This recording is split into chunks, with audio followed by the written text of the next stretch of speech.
Greetings everyone, my name is FlareBlitzed and welcome back to this horror visual novel called Missing Time. Who shall we select as our partner within this tale? Ember, Emiri, Chiharu, or Shizuyo?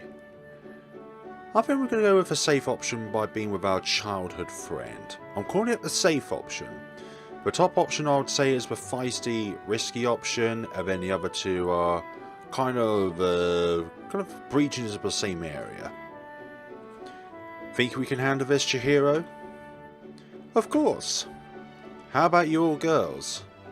I'll stick with you, Ember. Gotta get on my new President Club's good side, eh? Don't expect me to go easy on you just because of your flattery. Emiri, you'll be fine on your own then. I prefer it that way. Emiri is a solo individual anyways, just like her priestess duties. Then it's settled. I don't think we'll be able to do much for the rest of the week, so how about we meet up again next Monday? Same time, same place. Heck yeah, people. Sounds good. Alright, I'll give you guys my phone number. If there's any questions, just text me. And likewise within the group as... That felt like it just jumped an entire scene. Okay. Chiharu and I walk home together after the club. She seems relieved, but the music gives off an ominous vibe. You okay? I'm okay. To be honest, I don't really expect the club's theme to be so creepy. So you're thinking that the Occult Club doesn't follow along the lines of creepiness in that area? Really? It says right on the title, Occult Research. Come on, Chiharu. Yeah, but I was expecting something like reading into some weird stories or something. Not actual cases. This is going to give me nightmares. What? It's too real for you? Oh no, this might be a terrible sign. You and I both joined. It's going to be like those horror movies. The scary cases might come to life and haunt us both. Nothing like inciting each other's terrors, isn't it now? Flare, don't say things like that. I laugh, but Chiharu seems genuinely scared. Feeling bad now, I pat her back. Ah, it's okay, Chiharu. I was just kidding. No, I mean, what if something bad really happens? Oh gosh, I'm living alone right now. What would I do if something bad happened? So how long have you been living alone? And just because you've heard of these spooky stories, now something is going to haunt you until the day you no longer see the sun. Okay, how about this? How about we give each other spare keys just in case something happens. I seriously don't know if it would, but it seems to calm Chiharu down some. Okay, I'll give you a spare key, sometime this week or something. The rest of the journey home is quiet. Even though I try to cheer her up, Chiharu seems really out of it. Typical Chiharu. She assures me that it has nothing to do with my jokes. Though I start to wonder if joining this club is such a good idea after all. It is the best idea ever. Don't you ever doubt that for even 1 second. Between school and unpacking, the weekend just pounces on me. I contemplated sleeping in, but knew Chiharu would be upset if I didn't show up. So there I am, 8 AM sharp, standing in shocked silence before her family's mansion. Oh, that is a pretty grand house, if I must say so myself. After all this time, I have completely forgotten how big this place was. Probably also because way back then, Chiharu came to our place more often than me coming over. Her parents were often away, so they usually had my grandpa babysit Chiharu alongside me. The house, if you could call it that, is massive and absolutely luxurious. But it was also always empty.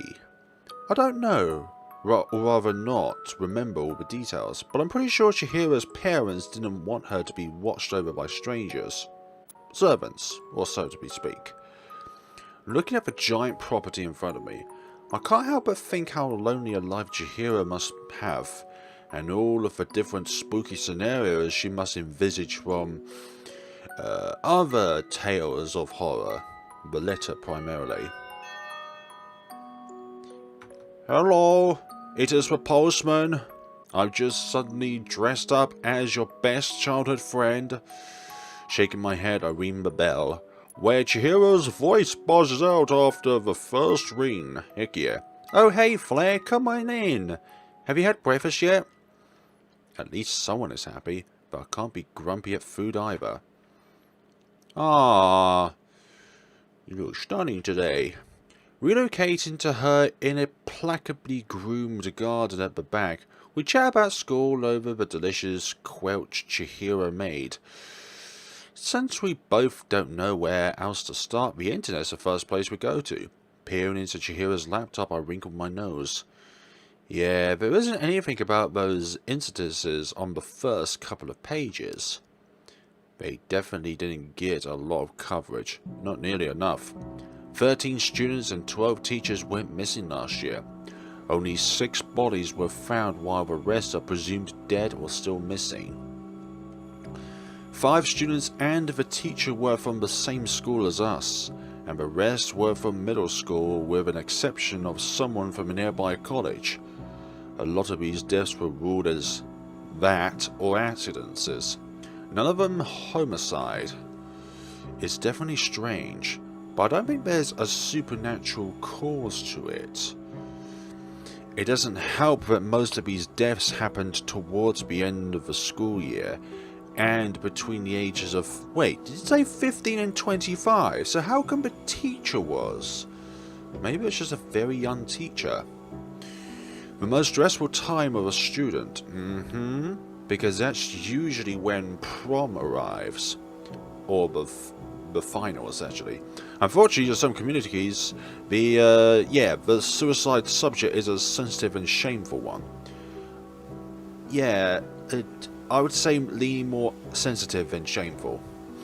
To a town this small, they probably would rather ignore everything than making a scene around such a taboo. They say ignorance is bliss, but when you're in sheer denial of something's existence, where you would literally put your head under the sand and ignore it. So, for example, some people ignoring the current pandemic, thinking that it's just a bunch of taboo hoobu-joobu. It's not. Still, it's a horrible thing to happen. I have to agree. This definitely puts a damper on our stay here. Who knew the place had such a gloomy history, especially one so recent? Shaking my head, I print the list of victims' names. At least this would show we did some research on the subject. You would have to differ out which or what factors all these victims have in common, aside the fact that it went to the same school and they're throughout the similar age group. What else do we have? Says here memorial service for the found victims were held at the local shrine, so our shrine maiden may know something about that. So those two would probably know something about this. More likely Emiri. Yeah. Emiri isn't the type to talk though, and Shizuyo doesn't seem like she cares too much about traditions. They are kind of like dualities, those sisters. One's very quiet and serious, while the other one is very outgoing and a bit rampish. No, not rampish, that's not even a word, but something rampading. Maybe they would be inclined to share some insight at the next meeting. Okay, so both the teachers and the college student moved here just before the incidences. So it's kind of like how we moved here just before a prominent future incident would occur. Says here the student transferred for a scholarship while both the teachers moved here 2 and 3 years prior respectively. One of the missing high schoolers has no known relative. That sucks because that means that person's existence is essentially wiped away. Chihiru is obviously spooked out of her mind, evident by the tight grip she has on my elbow. Yikes. While the information is unnerving, I try to put a logical spin on it. 3 of them were away from family, which didn't help with the stress and whatever else we were dealing with. One of them had no support. I kept scrolling to see if there was anything else, but the reports seemed to end there. There are a few articles about wild animal attacks, but considering the town is at the foot of a mountain, it doesn't seem that out of sorts. Lack of information aside, why are some people so hell-bent over the cases having supernatural causes? Because there's nothing really to explain as to the how and the why these things have occurred, so therefore they would blame something on a supernatural possible deity. You don't remember? Huh? Well, there are some urban legends surrounding the town, remember? Your grandpas used to tell us about the cursed myth of this place. You're definitely nervous, or teeth chattering. At my blank stare, Chiharu sighs and shakes her head. Well, let me see if I can bring that up. She moves over to the keyboard and types in a few words. The results pop up immediately, at least 5 times out of the freak cases. Chiharu clicks on one of the links. Let's see. They say under the local mountain a demon was sealed 1,000 years ago. A demon as in like the 8/9-tailed fox? I lean forward, scanning through the lines. 1,000 years ago, a demon was sealed under the mountains by the Shinto god. At time past, the demon watched with envy and hatred as people built a village around its prison, its name and terror forgotten. That envy and hatred seeped through the bars of its prison, manifested in the form of a curse. That curse would latch onto human hosts, drive them to commit atrocities, to disrupt peace and sow the seeds of fear into people's minds. For decades, this curse wreaked havoc around town. For decades, this curse wreaked havoc around towns. Many were driven away, some perished. The once prosperous ground was becoming barren until a travelling priest passed by. He pitied the people and decided to help them rid of this curse. Many battles took place as the priest tracked down the cursed hosts, and yet kill after kill. He was disheartened to find that as the hosts died, the curse would simply move on to another. The curse could not be eliminated. It can only be contained and neutralized. And so the priest decided to stay. Upon the demon's prison, he built a shrine to keep watch over the people, over the curse. And to this day, his descendants, the Onishi, are still vigilant. As time passed, they found a way to contain the curse, to prevent it from jumping into a human host. It is their life oath to be its warden, to make sure it cannot harm another soul. Surely eradicating the demon, even though it sounds harder than just sealing it, would be the better long-term thing to have, rather than sealing it where it's still a physical entity. And that's the legend of the Onishi and the nameless curse. I remember this, not in this much detail though, but about the gist of it. He used to tell us his story, mainly to get Chiharu to stop crying and behave. I was never a fan of far-fetched fairy tales when I was a kid, often getting bored as he droned on about them. It was entertaining when I was much younger, but it was difficult to scare a hard-headed, distracted 8-year-old boy who just wants to play catch. Come on, it's just an old folk tale. You're not really scared of some fairy tales, are you? I mean, it's a local legend for a reason, right? There are people who really believe in them. Otherwise, we wouldn't be having this club, right? Besides, the Onishi is real. Who's to say the myth isn't real either? I guess we need some confirmation. Yeah, but you really don't believe in all that magic stuff, right? It can easily be a family story passed down for generations. To a point it's turned into a myth. Well, I do believe in some things. While the legend is indeed a bit creepy, I don't think it has anything to do with the cases. Scrolling down the site, it shows that they have an annual summer festival to celebrate the town's history, with local merchant booths, games and plays among other standard stuff. So it's kind of like having a Kickstarter really, or used to at least. This site seems to haven't been updated for years, with the last festival announced dated back 8 years ago. So it'd probably be on something like Internet Explorer 7.0. Still, while it's been an interesting read, we haven't really found anything noteworthy to report back to the club other than the victims list, which I'm sure they are already familiar with. It's been a year, so I don't think visiting the murder sites would be helpful anymore. Are you sure? Murder sites? But we can always visit their graves. Maybe the tombstones or some kind of markings can give us some kind of clues. Graves? Tombstones? Yep, let's go, Chiharu. No.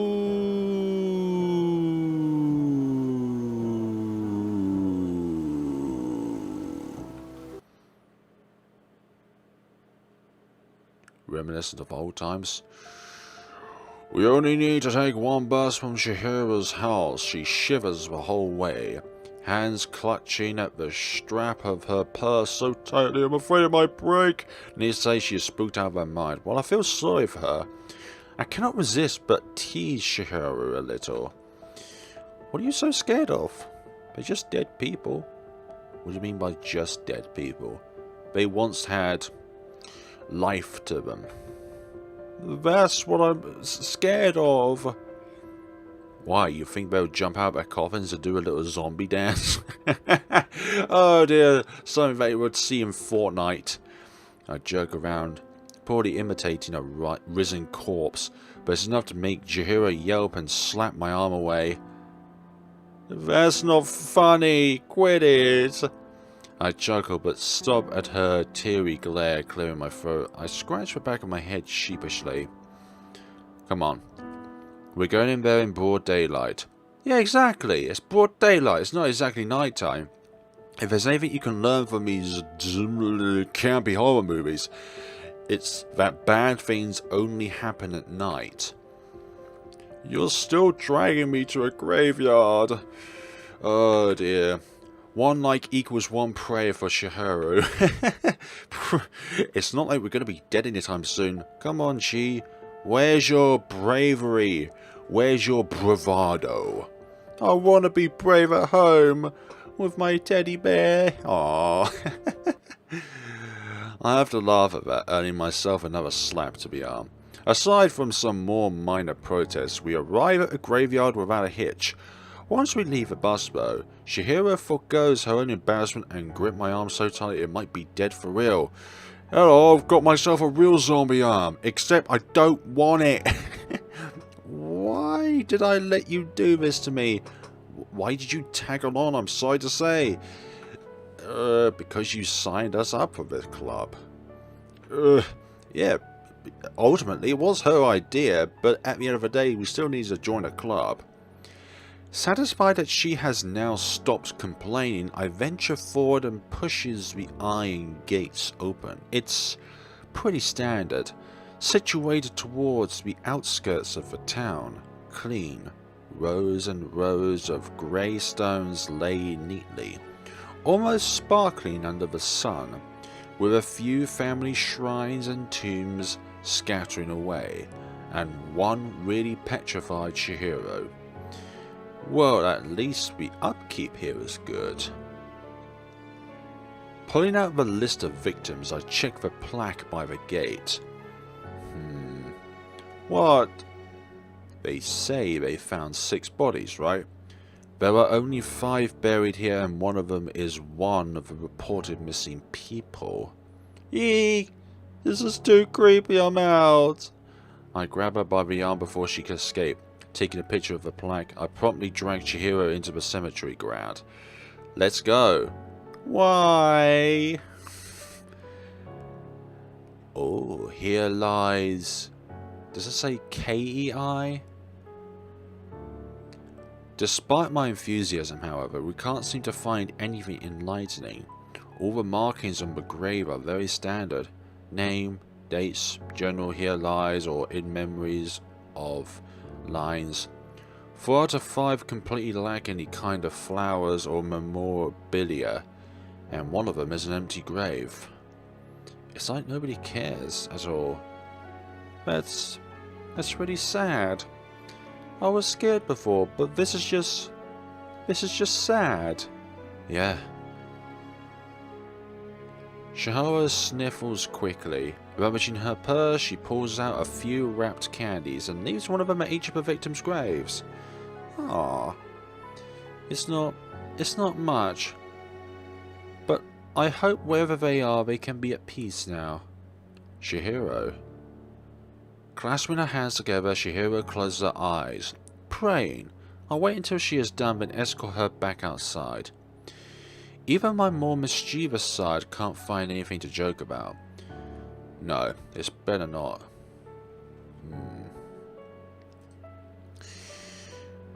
What would you prompt to say that they were bad people? I didn't expect this. Sorry, Chiharu, I didn't realise, well, I didn't know it would turn out like this. It's not your fault. There it is again with the glaring eyes. I wonder if that's a prompt to know that we're doing the good route or the bad route. I just want to see. Because I think that the eye emotions are something to do with the route itself. Were they bad people? Makes you wonder what kind of people they were, huh? But nobody deserves this. Nobody deserves to die and just be forgotten. You're right, yeah. Nobody deserves to die like this. Before we leave, I decide to visit my grandpa's grave. We stand with our heads bowed, offering a silent prayer. If Grandpa was here, he would probably scold us for being childish. He was never a fan of meddling with other people's issues, preferring to keep to himself most of the time. I can see both ways. I guess we are a bit silly after all, chasing after something so disturbing. I admit I did let my curiosity get the better of me, but standing here with Chiharu has reality hitting me like a brick wall. Oh gosh, her eyes again. Mood fallen, our bus ride is completely silent. It's clear that Chiharu is depressed, and I can't help but feel guilty for that. She didn't want to come home, she didn't want to come here. I should have just let it go. The trip has been fruitless, and we come out with sunken spirits. Chiharu is right, this is sad. You'd think after such traumatic events, more people would have cared about those who died, but no. One doesn't even have a grave and one was given up on.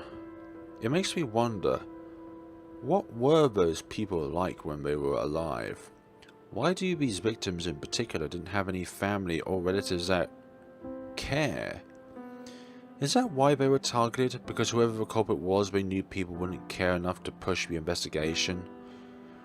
Disturbed by my own internal questions, I glance at Chiharu. No. Bringing this up to her wouldn't be a good idea. It would only upset her more. And we still wouldn't have any answer. But maybe someone at the club can answer these questions. I'm so sorry. Huh? What are you sorry for? I really wasn't any help, was I? Well, to be honest on that front, I wasn't doing anything helpful either. There just isn't anything helpful there just isn't any helpful public sources for this kind of stuff. As if someone is trying to hide something, the more I think about it, the more I feel like Ember is making a plausible point. What if it really was something crime related, and because of that everything was swept under the rug? Do you think they might have some info at the shrine? Surprised by Chihiru's sudden question, I blink. Maybe one of her sisters would know. But if they do, wouldn't they have spoken about it? Yeah, you're right, but it doesn't hurt to do a bit of investigating. And Emiri doesn't seem to care at all about the club, so I don't think we'll be able to get anything out of her. Shizuyo might be a bit more open, maybe. I would say, out of curiosity, I'm going to think, let's visit the shrine. Since we still have the rest of the day, do you want to go to the shrine? The article said something about a public memorial service. Maybe someone would know something. Yeah, sure, that's a good idea, actually. And, the two others have each other as a partner, so that would be a good idea. A quick search on the phone tells you that the shrine is open to public visits until 4, so we won't be intruding. We probably will still run into Emiri, though. Let's keep it brief, okay? Yeah, I really don't want to cross Emiri. Oh, I thought you were a fan. I'm not a fan. I think Emiri's impressive, but I don't want to upset her either. I honestly doubt she'd react too strongly against a pair of new students wanting to visit the shrine. What happens to be the only point of interest in this tiny town? Right, but it's not that tiny, you know. Come on, Chiharu. This must be so much smaller from where you just came from. That's true, but it's not, like, absolutely obscure or anything. We used to live here after all. I remember when we were plenty entertained back when we were kids. But we were kids back then. Of course we were entertained by everything. Besides, we did have my grandpa to distract us. So pessimistic, you. Who knows, maybe it'd be interesting to look at familiar things in a different perspective. But banter flows easily then, as we chat animatedly about the places we have been to. It's good to catch up with Chiharu too, to fill in the gaps that we miss over the years growing up. We have so much fun talking. We almost missed the stop at the shrine. Yikes. And here we are at the pleasant shrine. Whoa. Whoa, sounds about right. Haven't been away for so long, standing here in this breathtaking sacred ground. Ground, I mean, not crown. I suddenly feel small again. A towering torii leads us to a winding path up the mountain, where the shrine lies hidden in an abundant groove. It is well decorated, ancient and imposing, a definite landmark in this sleepy town. It really hasn't changed at all, hasn't it? No, it really hasn't. We spot Shizuyo milling about in the front yard, talking rapidly into her phone. Upon spotting up, a huge smile cracks on her lips as she waves at us enthusiastically as she ends her call. Hey guys, what brings you here? Hey, we were doing our investigation and thought we should drop by the shrine since it's the only attraction in town. No. What? No. Calm down, I'm just teasing you guys. You want to see if the shrine has any clues, huh? Feeling a bit sheepish, I scratch the back of my neck. If you don't mind, yeah. Of course I don't. Though I'm afraid I'm not that helpful. Emmy is one that's hands-on with this kind of stuff, and she's not here today. Oh. That's fine then. I just read this article online and it said that the shrine held a memorial service for a few victims. Yeah, it really was a long shot, but we thought we'd try anyway. Shizuyo looks between the two of us, nodding sympathetically. Totally understandable. You have good intuition anyway, so coming here, I mean. It's a small lead, but it's a lead nonetheless. Except it kind of leads to nowhere. Oh, come on, I just gave you a compliment. Take it. It's hard not to laugh with Shizuyo's playful attitude. Alright. Thanks, Shizuyo. No props. Since you're here, do you want to have a look around anyway? If you don't mind, I've been meaning to visit since I moved back, but never had the chance to. Oh yeah, you guys were originally from this town, right? Mm-hmm. We used to come here all the time when we were kids. It'd be nice to have a look around if you don't mind. No sweat, follow me.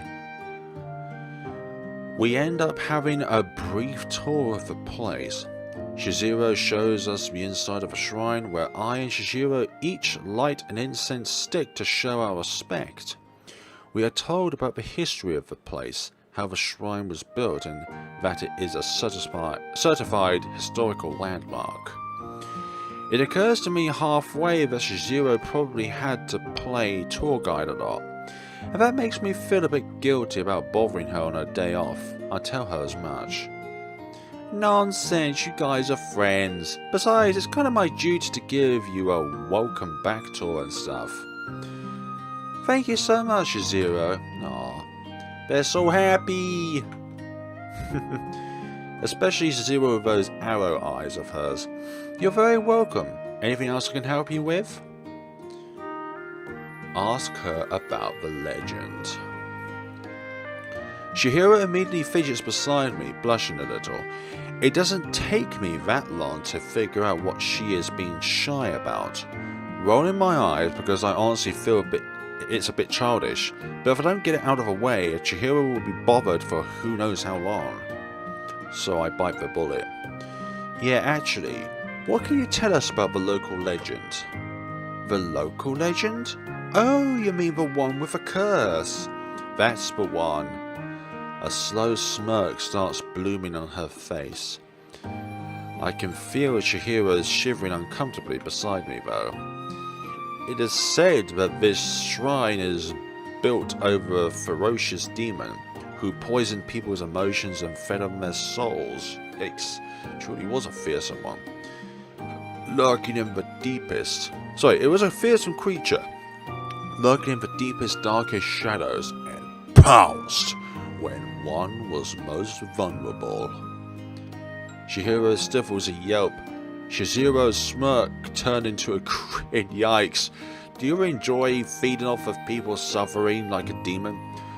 But for a quick recap, a couple hundred years ago, our ancestors built the shrine over the mountain to keep his eyes on an imprisoned demon, whose curse was wreaking havoc over town. Because of this, the Onishi is kinda of a big deal around here. Can I just say something rather quickly, and it's just a quick observation, sorry.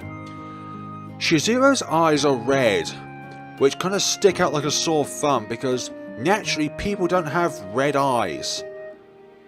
I remember my grandpa used to tell us about this myth when we were kids, and the other sister has blue eyes, so we can't rule her as a demon. Didn't know about the whole soul-eating part though. It's just a local myth though. Nobody knows how it actually went down. That's what I thought. Do you think that's why some people think the cases were caused by supernatural means? Honestly, I can't say. I mean, people tend to cling on to superstitions when they can't explain something, right? I think whatever the truth is out there, it will be solved eventually. By science, by facts, by statistics. Hey, maybe we'd be the ones to solve it. I chuckle at her enthusiasm. We'll never know. Maybe. To be honest with you, I don't know. It's a bit hard to tell what Emmy thinks, if you haven't noticed. Yeah, she's a bit of an enigma. Anyhow, it's getting late. We're gonna get out of your hair now. Yeah, thank you so much, Shizuyo. No probs. Drop by some other time. It does get boring around here. Waving goodbye to Shizuyo, we hike down the mountain. Since mine and Shizuyo's places are in two different neighborhoods, we split the station. Turns out this whole club thing isn't as silly as I thought it was. The mysteries surrounding these cases really trigger my curiosity. Maybe I'll stick around for a while. Even if we can't get down to the bottom of this, I feel like it will make my stay here a lot more interesting than any normal school year. Besides, I can leave for another club whenever I want, right? If you say so. As we fall into a more regular rhythm at school, Chiharu and I often lunch together, sometimes joined by either Ember or Shizuyo, the latter more so than the former. But Shizuyo tends to have a lot of groups she hangs out with, so it's mostly just me and Shizuyo, and maybe a few lower classmen that need a place to sit. It works out in my opinion, since it gets us more acquainted with the school's community. Plus, as I have found out, Chiharu seems oddly fascinated with gossip despite her shyness. I guess being so quiet makes her a good listener, a nice observer. Usually I'm not the type to care much about those things, but when I hear at the table today almost makes me drop my sandwich. Did you hear about that student in class 2B? Shizuki Momura, right? Didn't he just get into an automobile accident or something? Yeah, dead on impact, they said. Did he?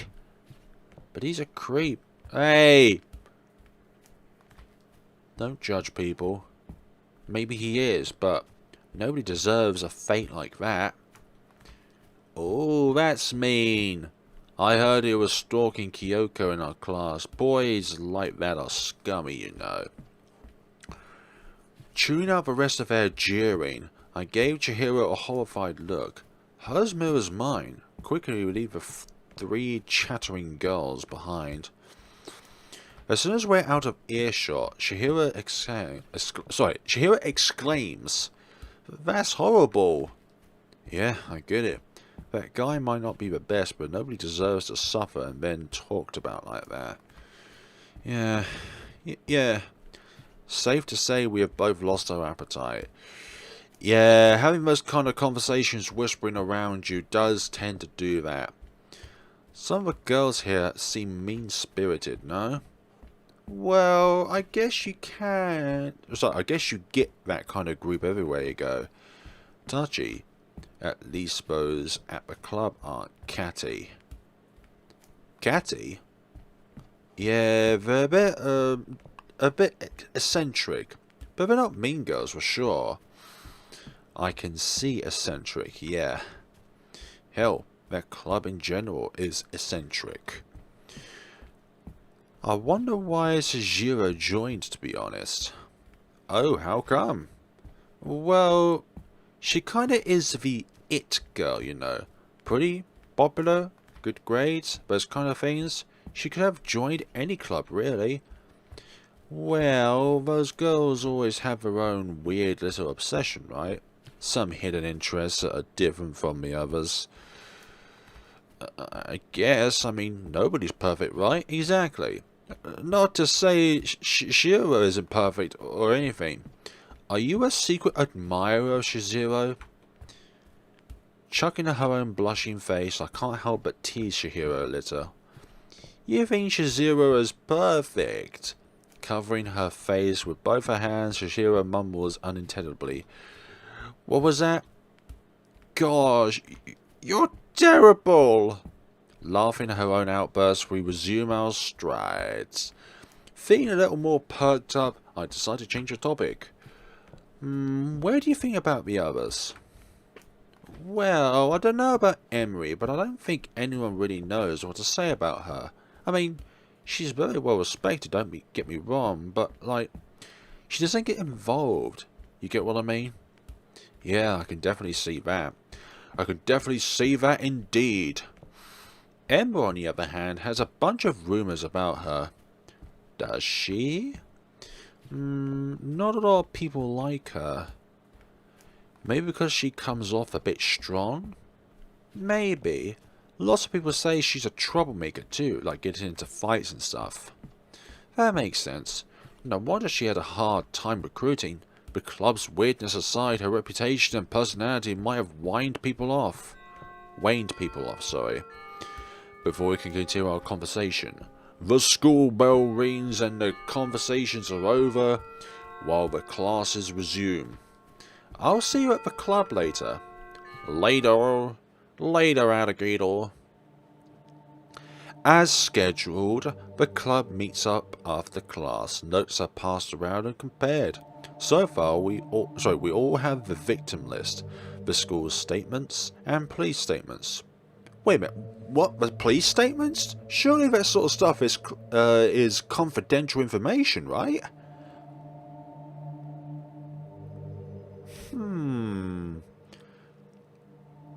Police statements. Usually, when it comes to police statements, I've already said that. It's not a lot, but at least we're all on the same... Oh my god, this music gives me horror flashbacks of elevator rituals. See, you're all caught up with the general info of the cases. That's a good first step. Does anyone have any questions? There is a beat of silence. Then to my surprise, Chiharu's shaky hand rises. I'm just wondering if the local legend about the curse and the demons under the mountain is if it's influenced with that supernatural rumors. The reactions are immediate. Ember's eyes immediately narrow, while Shizuyo's widen. She instantly turns to Emiri, whose expression is still stoic as ever. It's almost like she's heard of this a million times and is not fazed whatsoever. You shouldn't speak about things you don't understand. How else would she understand then? Conflicting opinions. Turning to Chiharu, Ember pinches the bridge of her nose. Yeah, the local curse definitely didn't help with the rumors, you know, but a few public announcements put a rest to it mostly. Mostly? Well, the club still exists, doesn't it? But why doesn't anyone want to talk about it? The legend about the curse is such a staple urban myth. Then why does it seem like a taboo associating it with the cases? Before I can voice myself, Emiri speaks up, cutting through the tension without a care. There is some other information I've uncovered. Our school in particular didn't get involved with the incidences until the deaths rose to more than once a month. Once a month? But all the reports said the deaths and disappearances happened near the end of the semester. Near the end of the semester. I don't think the demon itself would know that because it is tied to traditions very far in the past. Unless of course it's learned these traditions of the victims that it has latched onto. They lumped up the deaths to make the suicidal ruling more believable. Victim list. 13 people went missing with 2 teachers. 6 bodies found. A list of 6 students, with one of them presumed missing. Teacher staff, presumed missing people. These people are still considered missing until a body is found. Nice notebook, by the way. I also like the little bookmarker in the middle. Emily slides her notebook forward, not a ripple in her expression. The case spans from August to December. If Emily had red eyes like her sister, then you could really consider that at some point in their lives, they themselves are manifested by demons. But it's just in the form of humans. I don't know. They're kind of like a duality, these sisters are. One being one way and the other being completely other way. It's sort of like Emiri is ice cold, while Shizuyo is a firing inferno. The case spans from August to December, with the exception of a college student in May and the middle schooler in March. What? Who would do such a thing? So in that extent, it could be a multitude of different urban legends. One being this demon that resides within the shrine, and another being something that we haven't considered yet. What? Who would do such a thing? Guys, I feel like we're messing with something really big here. I feel a shiver running down my spine. Shizuyo is right, there's definitely something fishy here. That's why I think it's the local gang that's responsible. Who else could influence the police and press into covering all this information? The local gang? It is possible. You agree? It's a plausible theory.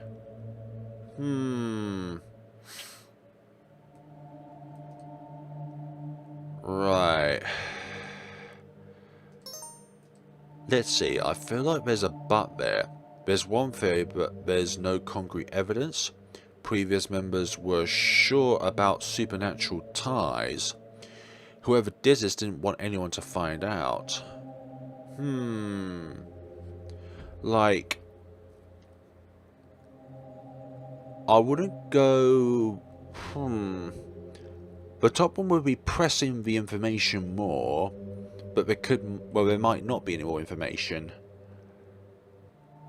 That's one theory, but there's no concrete evidence. Previous members were sure about supernatural ties. Whoever did this didn't want anyone to find out. Like, that's not questioning something, that's just a little statement. Let's press the matter.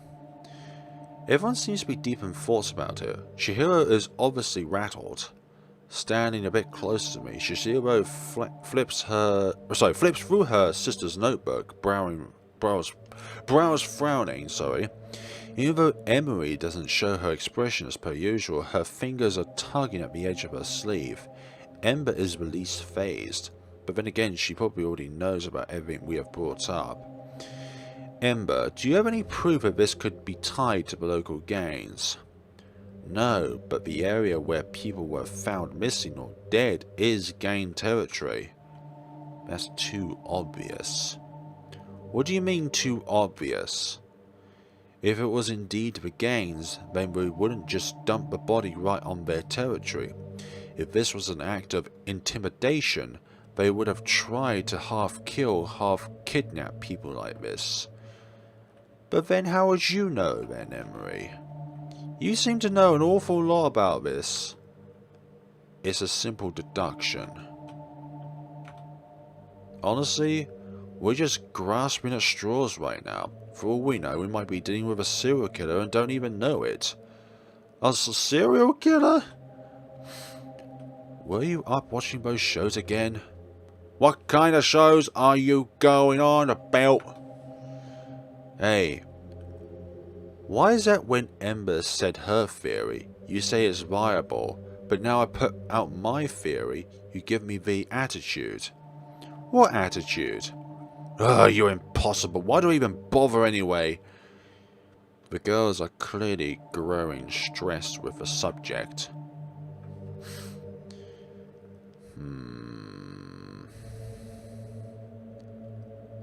There must be something off the record we're missing. Yeah, if we stay patient we might be able to find something. Ember frowns, crossing her arms as the other girls crowd over Emiri's notes. Both Chiharu and Shizuyo looking worried. Whatever their names are, I'm not native to Japan or know the Japanese language. And the cases are not all there.